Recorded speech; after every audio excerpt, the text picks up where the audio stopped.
paroisse, que Dieu bénisse le CP de cette église et chaque responsable, et que Dieu accorde des grâces à son église. Alors ce matin, j'ai un tout petit peu l'habitude de faire des thèmes assez courts. Et j'ai envie de partager avec nous un texte assez lent. Je demanderai juste à mon ami Soleil de me rappeler le temps pour ne pas que je déborde. Ceux de Fès savent que souvent je déborde. Alors, j'ai deux textes à lire ce matin qui sont lents dans le même livre. Juge chapitre 6, versets 1 à 6. Et nous allons ensuite lire Juge chapitre 6, 11 à 16. Ok. Alors, la Bible dira ceci. Je suis dans la version français qui court. Français courant, nouvelle français courant. Je l'appelle souvent le français qui court. La Bible dira ceci. Les Israélites firent de nouveau ce qui est mal aux yeux du Seigneur. C'est pourquoi le Seigneur les livra aux Madianites pendant 7 ans. Verset 2. Les Madianites opprimaient durement Israël. Pour leur échapper, les Israélites aménagèrent des failles, des cavernes, des endroits escarpés, des montagnes. Chaque fois que les Israélites avaient semé dans leurs champs, les Madianites venaient les attaquer avec des Amalécites et des nomades de l'Orient. Ils campaient sur leurs terres et détruisaient les produits du sol jusqu'aux proximités de Gaza. Ils ne laissaient rien à manger aux Israélites. Ils ne leur laissaient ni moutons, ni bœufs, ni ânes. Verset 5. En effet, ils se déplaçaient avec leurs troupeaux et leurs tentes. Ils arrivaient en Manassé comme des sauterelles. Ils arrivaient en masse, comme des sauterelles. Ils étaient si nombreux, eux et leurs chameaux, qu'on ne pouvait pas les compter. Ils envahissaient le pays et le dévastaient. Ainsi, les Israélites furent plongés dans une, écoutez bien, une telle misère, en fait, qu'on ne peut pas décrire, qu'on ne peut pas mesurer. Misère. Par les Madianites qu'ils appelèrent le Seigneur et crient au secours. Juge chapitre 6, 11 à 16 dira ceci. Puis le messager du Seigneur vient s'asseoir sous le térébinthe. Je suis dans la NBS. Sous le térébinthe d'Ophra, qui appartenait à Joas, la Biésite.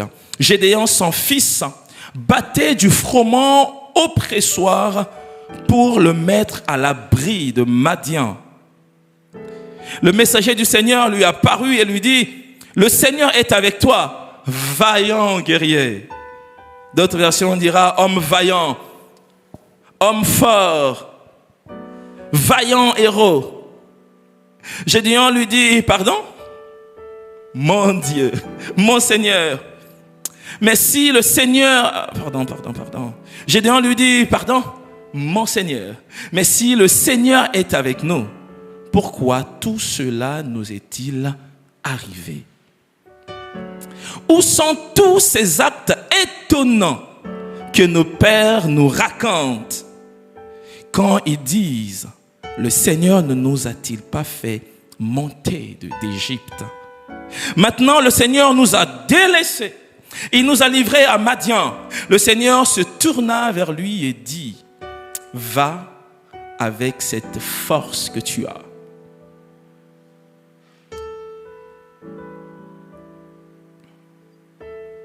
Tu sauveras Israël de la main de Madian. N'est-ce pas moi qui t'envoie? Et il lui dit, pardon mon Seigneur. Écoutez bien, avec quoi? En fait, il dit en connaissance de cause en même temps. Et moi, ce qui m'étonne, on va peut-être le voir, c'est qu'il ne dit pas avec qui. En réalité, en fait, Si j'étais à la place de Gédéon, j'allais pas poser la question avec quoi, plutôt avec qui. Mais bon, Gédéon dit, mais avec quoi? Quoi comme objet? Avec quoi sauverai-je Israël? Il va annoncer une belle excuse. Ma fratrie, ma famille est la plus faible en Manassé et je suis, moi, le plus petit de ma famille. Le Seigneur lui dit, je serai avec toi et tu battras Madian comme pas 2 hommes, pas 3 hommes, mais comme un seul homme. Amen. Alors, je vais juste vous énoncer la manière dont je vais procéder. Je voudrais, dans un premier temps, faire une petite observation, mais ça ne sera vraiment pas assez profonde.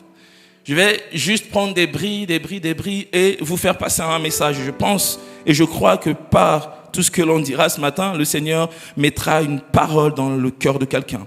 Et après, je parlerai du fait que, en fait, Gédéon ne se choisit pas seul. Il ne décide pas lui, mais en fait, c'est Dieu qui le choisit. Pour quels critères? Je ne sais pas. Et Gédéon lui-même, il va le dire. Je suis. Et dans tout ce qu'il dit, en fait, rien ne le place dans la position d'une personne assez qualifiée.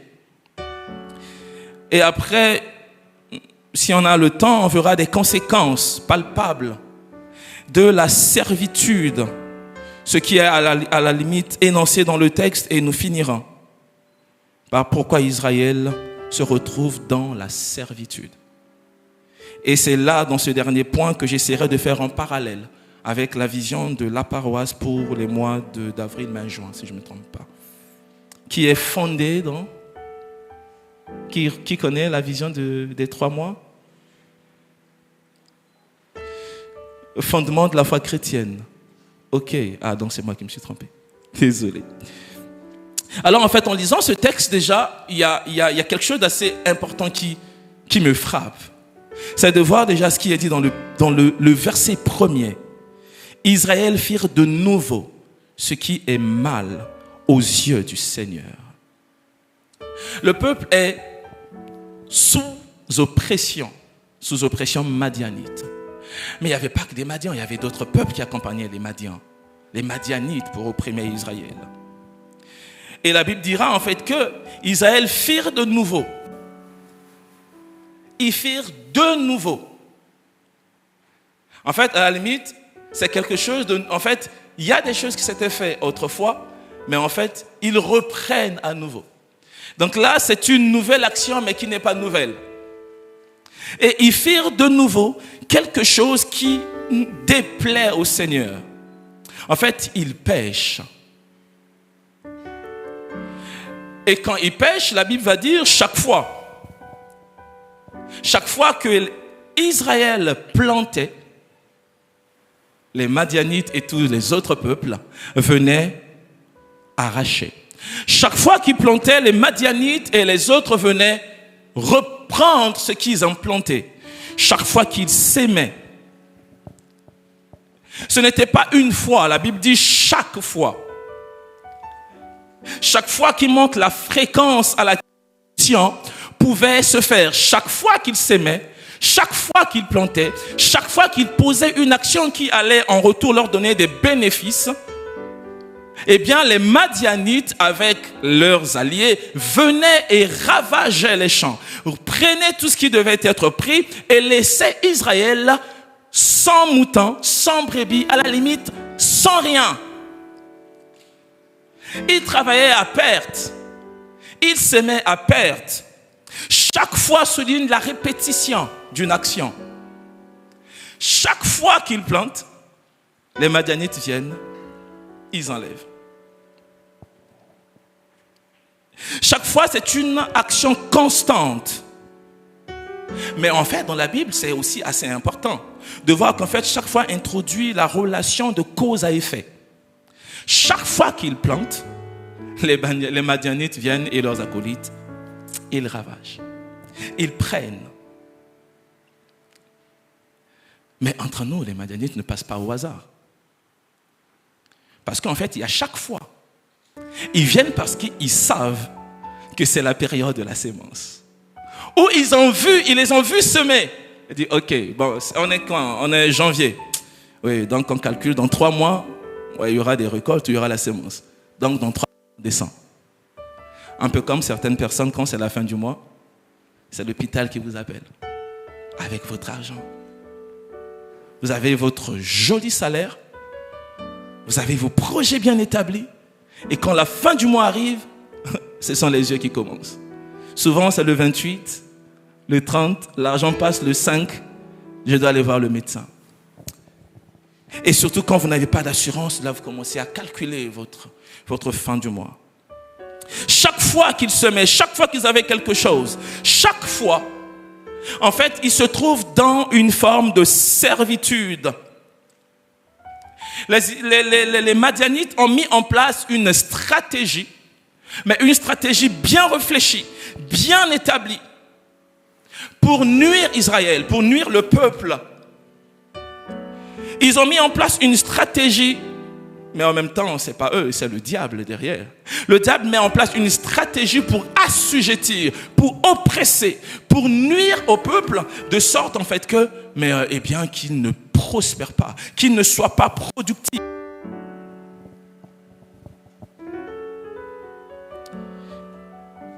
Je ne vous ai pas annoncé mon thème de ce matin. Gédéon, de la servitude à l'héroïsme. Gédéon, de la servitude à l'héroïsme. Alors Israël se trouve sous la servitude, bien oppressé. J'ai envie de dire, est-ce que quelque part, quelques-uns, je ne dirais pas tous, alors pour quelques-uns ça peut être à caractère préventif ce message, mais pour quelques-uns ça peut être aussi un moyen d'analyser ce que l'on vit. Il arrive que quelques personnes soient sous la servitude. Il arrive que la servitude puisse battre ses ailes dans la vie de quelques-uns.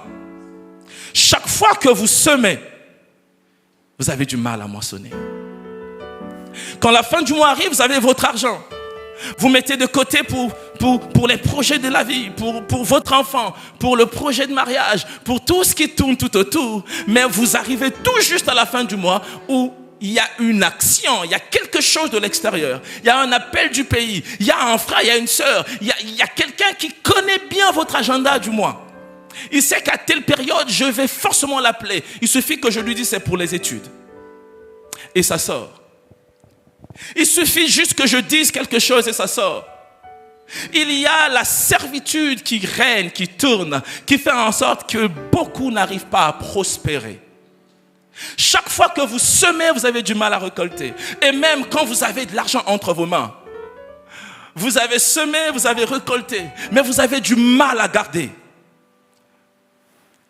Vous avez entre vos mains cette richesse, mais vous avez du mal à garder, du mal à conserver. En fait, comme si entre vos mains, il y avait des trous, ça coule, ça sort, ça descend. Mais l'objectif de la servitude a pour objectif et vocation de multiplier vos efforts par 0.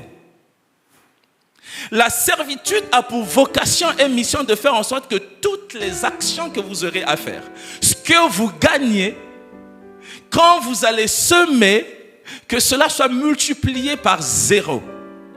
La servitude a pour vocation d'appauvrir. Israël semait pour avoir de quoi manger, semait peut-être pour avoir de quoi vendre. Mais que faisaient les Madianites? Ils venaient, ils ravageaient tout. Ils prenaient ce qui ne les appartenait pas. Et ils partaient comme si de rien n'était pour dire, en fait, vous savez quoi? Vous travaillez pour nous sans que nous puissions vous payer. La servitude appauvrit. La servitude a pour vocation de vous ruiner. De ruiner votre vie de famille. De ruiner votre vie de couple. La servitude a pour vocation de ruiner le potentiel. Beaucoup ont du potentiel, mais ils sont où? Sous la servitude. La servitude vous empêche de vous projeter dans l'avenir. L'ange rencontre Gédéon, dit à Gédéon, vaillant héros. Il dit, hey, c'est quoi cette histoire-là? C'est quoi ça? Vaillant héros dit, non. du mal à se projeter dans l'avenir. Pourquoi? Parce que la servitude bat son aile à l'intérieur. Vous savez, la servitude vous met au service d'un système qui vous domine financièrement, spirituellement, matériellement et tire le meilleur de vous sans pourtant vous payer en retour. Elle profite de vous, elle vous suce, elle vous prend à l'intérieur et vous détruit, de sorte en fait que rien de bon ne sort à la fin. Elle a pour vocation de profiter de vous. Et j'aime bien comment est-ce que le texte de Gédéon en parle. Regardez une chose assez intéressante. La Bible dit que Gédéon est en train de battre du froment dans un endroit qui n'est pas approprié pour le froment. En fait, travailler du blé ou enlever les pailles du blé se faisait sur la montagne. Mais comme ils sont oppressés, ils n'avaient pas le choix que de venir battre du blé dans le pressoir qui n'est pas l'endroit idéal pour battre du blé. Qui est par contre l'endroit pour presser du raisin et avoir du jus de raisin. Mais comme il ne peut pas aller du haut de la montagne parce qu'il sait que s'il monte du haut de la montagne, les oppresseurs sont là, ils voient. Il dit non, je vais aller me cacher quelque part. Et la servitude sait très bien le faire. La servitude vous envoie vous cacher. Et empêche à ce que votre potentiel soit exprimé de la bonne manière. Et Gédéon n'est pas en haut, là où il est censé être pour battre du blé. Parce que vous savez, chez nous au pays, souvent on le fait avec les arachides. Quand on lève les pailles, et après on fait quoi? On lance. Les pailles s'en vont et les grains d'arachide retombent dans l'assiette. Et c'est ce travail-là que Gédéon est censé faire du haut de la montagne qu'il est en train de faire en bas, là où on presse. À cause de quoi? Pour quelques-uns, chaque fois que vous avez une entrée d'argent, c'est l'hôpital. Ting, ding, ting, ding, ting, ding. Le médecin. Ting, ding, ting, ding, ting, ding. Est-ce que c'est normal? Mais ma prière ce matin est que toute forme d'oppression qui a été relâchée dans la vie de quelqu'un quitte au nom de Jésus. J'ai juste une prière ce matin que toute forme d'oppression qui venait ou toute forme de servitude consciente ou inconsciente qui commençait à prendre forme et place, que Dieu l'enlève au nom de Jésus. Ah non, que vous ne semez pas pour perdre. Au nom de Jésus, que vous ne semez pas pour perdre. Que vous ne travaillez pas pour perdre. Non, je prie au nom de Jésus que dans cette église, ceux qui travaillent mangent de ce qu'ils travaillent. Que ceux qui entreprennent mangent de ce qu'ils entreprennent. Que ceux qui sèment moissonnent de ce qu'ils ont semé, au nom de Jésus. Nous ne sommes pas de ceux qui travaillons pour perdre, mais nous sommes de ceux qui travaillons pour encourager l'œuvre de Dieu avec nos biens. Alléluia. Nous sommes de ceux qui travaillons pour contribuer à l'œuvre de Dieu, dans toutes les mesures possibles. Est-ce que quelqu'un là ce matin? Nous ne sommes pas de ceux qui travaillent pour perdre. Selon Juge chapitre 6, la servitude n'est pas une possession spirituelle, mais non, elle est un système établi pour garder le peuple de Dieu sous la domination de l'ennemi, pour garder le peuple de Dieu dans la misère. Mais ce que j'aime avec Dieu, au moment où le diable a mis en place, au moment où le diable pense avoir entre ses mains la maîtrise de la stratégie pour nuire au peuple de Dieu, Dieu avait une toute autre stratégie, les amis. Dieu avait une toute autre stratégie. Au moment où Israël est sous la servitude, Dieu est en train de préparer quelqu'un dans le secret.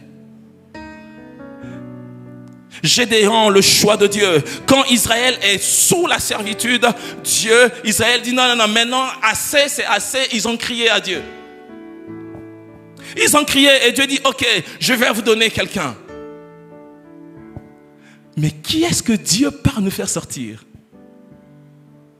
C'est un jeune homme. Mais un jeune homme, en fait, dont le cerveau a été retourné. Il est en fait, il est en manque de confiance totale. Et Dieu vient à lui, il dit, vaillant héros, Non, attends. Tu ne peux pas m'appeler vaillant héros. Tu t'es trompé de quelqu'un. Je ne le suis pas. Non, vous savez, Gédéon n'a rien pour être qualifié. Il n'avait absolument rien. Lui-même, il le dit. Il dit quoi? Il dit, je suis le plus petit de la plus petite famille. Ma famille, elle est petite. Déjà, ma tribu, elle est petite. Ma famille, en même temps, elle est petite. Et moi, je suis le plus petit. En fait, à la limite, j'ai dit en train de dire à Dieu, écoute, choisis quelqu'un d'autre et pas moi. Un peu comme des héros qui sont là, où Dieu est en train de dire, écoute, je veux t'utiliser pour cette église, dans cette église, et je vais t'utiliser dans ta famille. Et on dit, non Seigneur, tu sais, les histoires de l'appel là, de l'intercession là, c'est pas pour moi. Seigneur, tu sais que moi c'est juste, je viens, je rentre, je sors. Je te loue, c'est tout, je rentre chez moi, tranquille. Un héros en sommeil. Or, Dieu est en train de dire, petit, mon frère, grand-père, papa, tu es un héros et j'ai envie que tu te réveilles. Il est en train de dire, tu es un héros et j'ai envie que tu te réveilles. Et le héros, quand il voit son potentiel, Gédéon se scanne. Il scanne son passé, il scanne son présent. Il n'a pas de perspective d'avenir parce que la servitude est en train de l'aveugler. Il scanne son passé, il voit son présent, il dit, tu sais quoi, mon Seigneur, je ne suis pas qualifié. J'ai envie de dire à quelqu'un, là où les hommes vous ont disqualifié, Dieu sait vous qualifier. Vous savez comment est-ce que les hommes qualifient? Les hommes qualifient parce qu'on sait bien parler.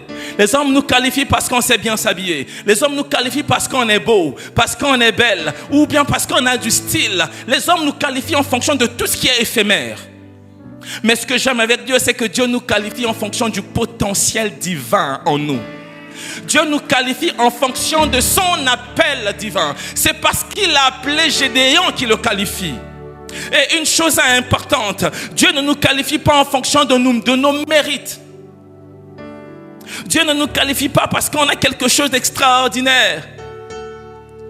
Les critères humains, chers frères et sœurs, sont éphémères. Ça passe vite. Mais les critères de Dieu demeurent. Les critères des hommes sont limités. Alors que Dieu s'inscrit dans le champ de la grâce. Vous savez, j'étais très nul en mathématiques, mais ce matin, j'ai compris quelque chose dans les mathématiques attachées à la grâce. La grâce est le facteur qui factorise l'être humain. J'ai été nul en maths, mais ça, je l'ai compris. La grâce de Dieu est la puissance par laquelle Dieu transforme une personne ordinaire en une personne capable d'accomplir ce qu'il ne pouvait pas accomplir sans la grâce. Et c'est le cas de Gédéon. Il se voit lui-même et dit, je suis incapable d'y aller. Je ne peux pas y aller moi. Mais Dieu dit, hé, vaillant héros, mais je suis avec toi.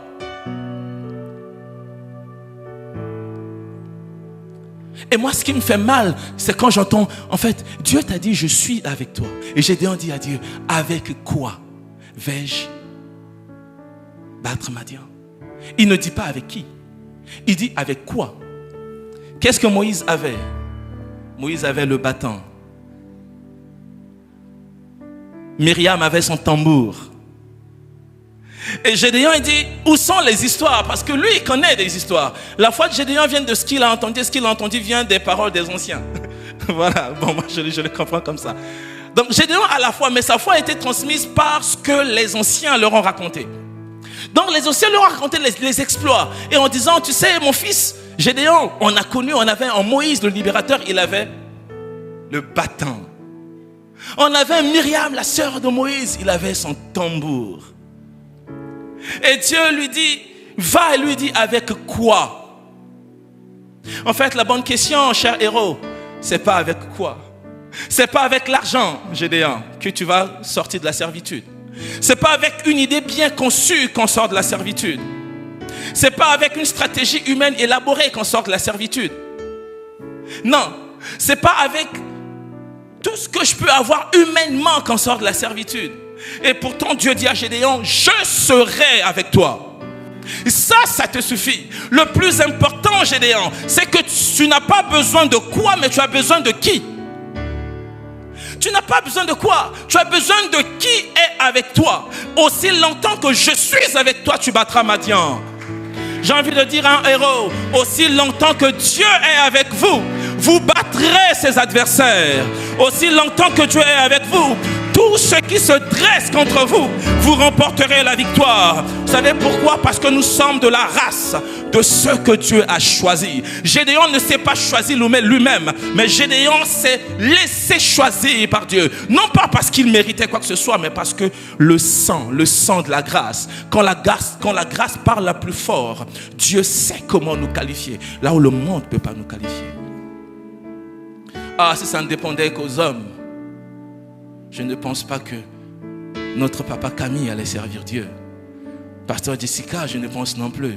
Moi, encore moins. Vous, si ça ne tenait qu'aux hommes, vous ne serez pas là. La stratégie de Dieu, la stratégie que Dieu met en place, fait en sorte que tout ce que le diable a conçu tout autour de vous, vous emmène là où Dieu veut vous emmener. Rappelez à Golgotha, qu'est-ce qui s'est passé? Le diable s'est acclamé lui-même. Il dit, je l'ai tué ce gars. Oh, il était facile à tuer. Mince. C'était un truc assez facile. Maintenant, il a la croix, il est en train de mourir. On dit, oh, si tu es fils de Dieu, vas-y, descends, on va voir. Comme disent les Gabonais, on essaie quelque chose.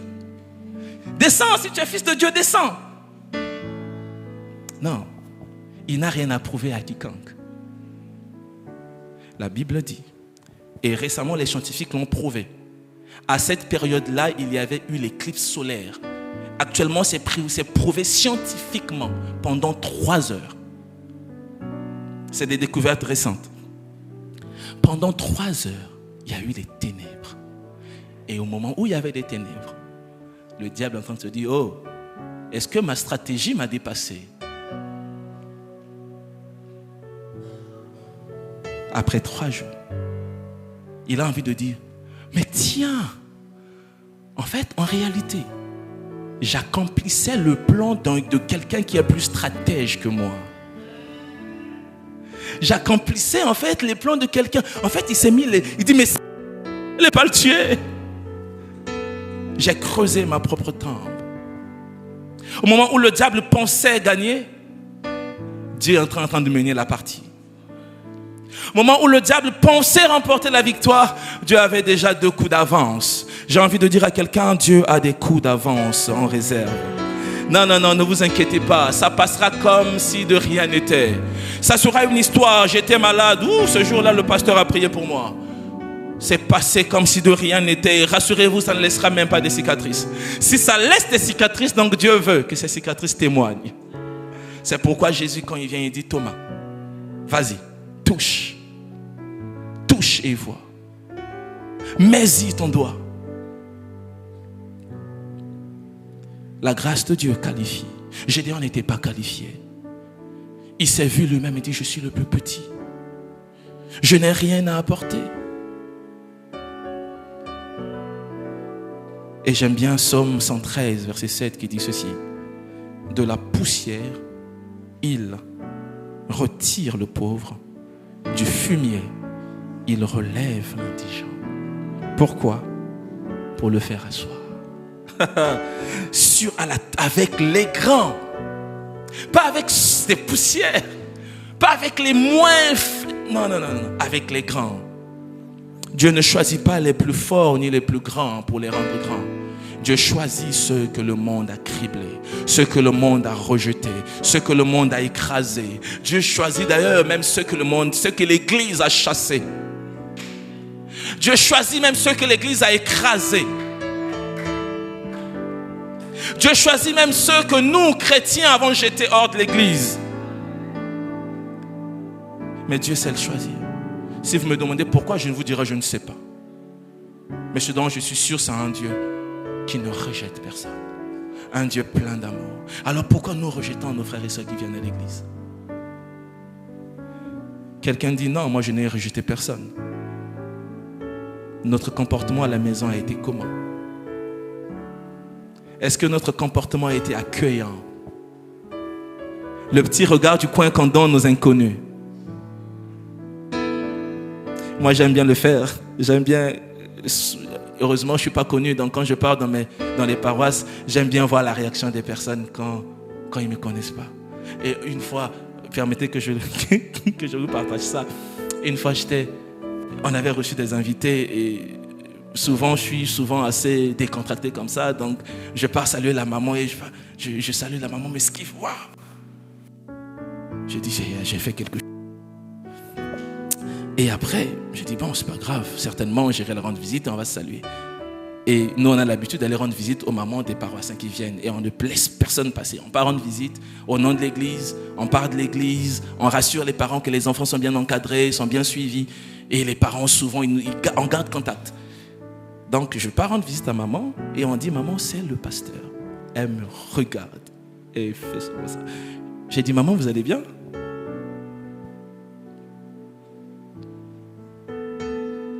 Pourquoi nous chrétiens, nous chassons les gens de l'église? Si j'étais un frère lambda, j'allais dire, cette maman m'a donné un petit regard bizarre. Alors je quitte l'église. Je vais passer rapidement. Si vous quittez l'église parce que vous êtes frustré, vous quitterez l'autre église parce que vous êtes blessé. Il y a un frère qui me dit, pasteur, je vais venir prier chez vous. Je dis, si tu viens chez nous parce que tu es frustré, ne viens pas. Si tu viens chez nous parce que là-bas on t'a blessé, ne viens pas, parce qu'ici on va t'enterrer. Parce que l'église, c'est l'hôpital qui soigne des malades que dehors on ne peut pas soigner.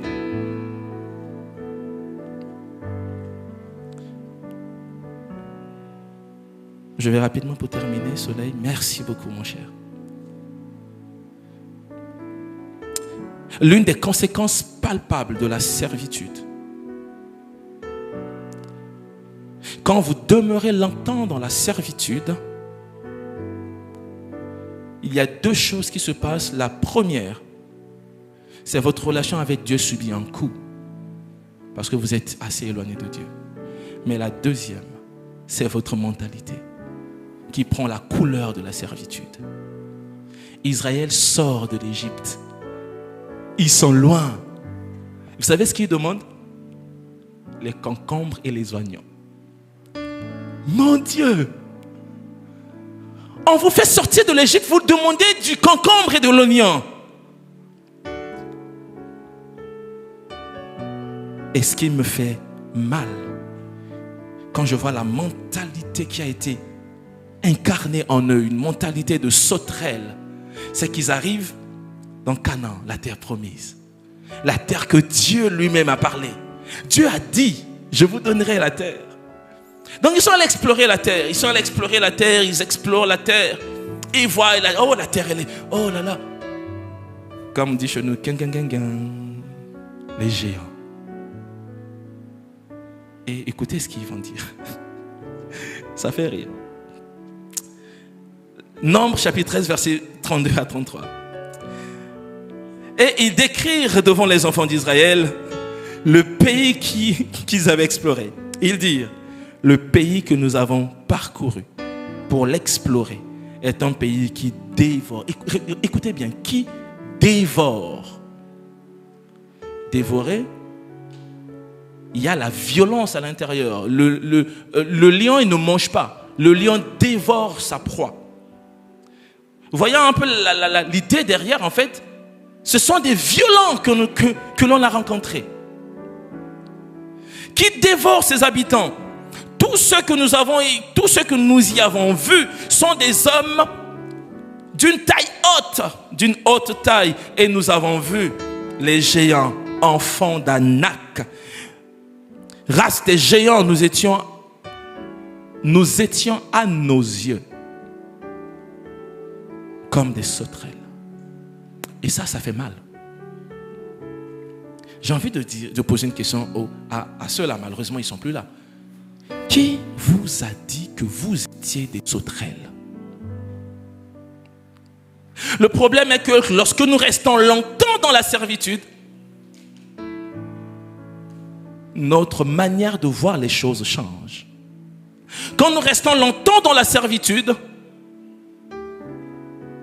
notre couleur des yeux reste la même qui était dans la servitude. On n'arrive plus à voir autre chose. Mais malheureusement, ou bien heureusement, il y avait deux personnes qui, au lieu de voir les choses avec les yeux de l'expérience de la servitude, ils ont décidé de voir les choses avec les yeux de la foi. Caleb et Josué. Ils ont dit non, nous n'allons pas voir les choses avec les yeux de l'expérience passée. Pourquoi? Parce que ceux-là qui ont dit que c'est un pays qui dévore ses habitants, c'est vrai qu'il y avait des géants, mais comment allez-vous dire à leurs yeux nous étions comme des sauterelles? En fait, c'est parce qu'ils ont vécu une expérience qui les a tellement affaiblis. Ils ont une mentalité de sauterelles qu'ils ne peuvent que reproduire ce qui est à l'intérieur d'eux, ce qu'ils pensent déjà autrefois à l'intérieur d'eux. Que nous étions à leurs yeux comme des sauterelles. Qui vous a dit que vous étiez des sauterelles? Si vous étiez des sauterelles, Dieu n'allait pas vous envoyer là-bas. Mais j'aime ces deux hommes, Josué et Caleb, qui disent, mais non. Ils ne nient pas qu'il y avait des géants, mais ils disent quoi? Mentant. Pourquoi? Parce qu'il y avait la promesse. Parce qu'il y avait la promesse. Quand vous demeurez longtemps dans la servitude, votre mentalité reste esclave du passé. C'est pourquoi Paul parle dans le Nouveau Testament. Il parle aux chrétiens, il va leur dire, soyez transformés par le renouvellement de votre intelligence. C'est ainsi que vous allez apprécier la vie chrétienne. C'est ainsi que vous allez jouir des grâces. C'est ainsi que vous allez prospérer, grandir. Vous allez connaître des choses extraordinaires. Mais plus vous restez dans une mentalité du passé, vous perdrez. Rappelle-moi encore, s'il te plaît. Et pour terminer, pourquoi Israël se retrouve dans la servitude?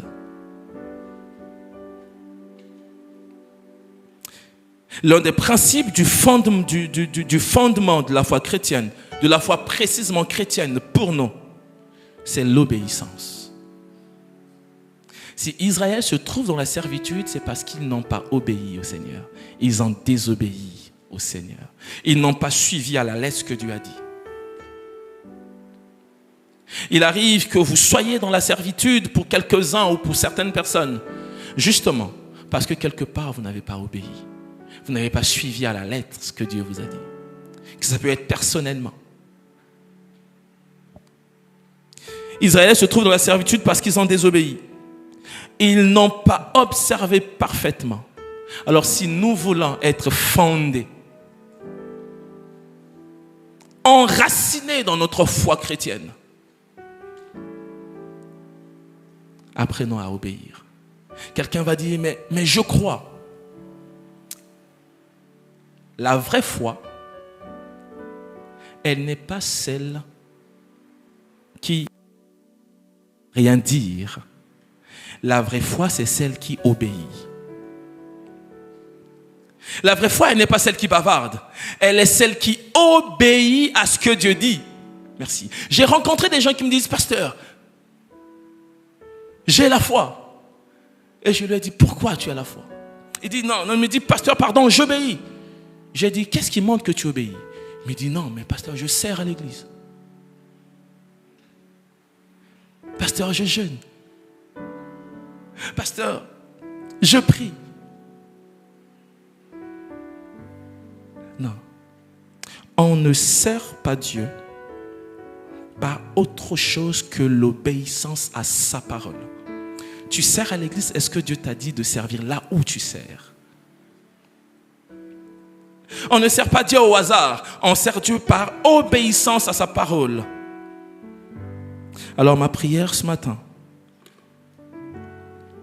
pour vous mes frères et sœurs de Rabat, c'est que Dieu nous donne ce qui est nécessaire à l'obéissance, de sorte que nous ne nous trouvons pas dans une forme de servitude, mais que nous soyons des héros, des vaillants héros. Qu'aucune forme de servitude ne soit trouvée dans nos maisons, dans notre église, dans nos familles, mais que nous soyons pour Dieu ceux qui quittent ce lieu pour aller libérer ceux que le diable a gardés dans la servitude. C'est ça la vision de l'église. Libérer les captifs, libérer les opprimés, envoyer libres les opprimés. Est-ce que nous pouvons prier ce matin 1 minute?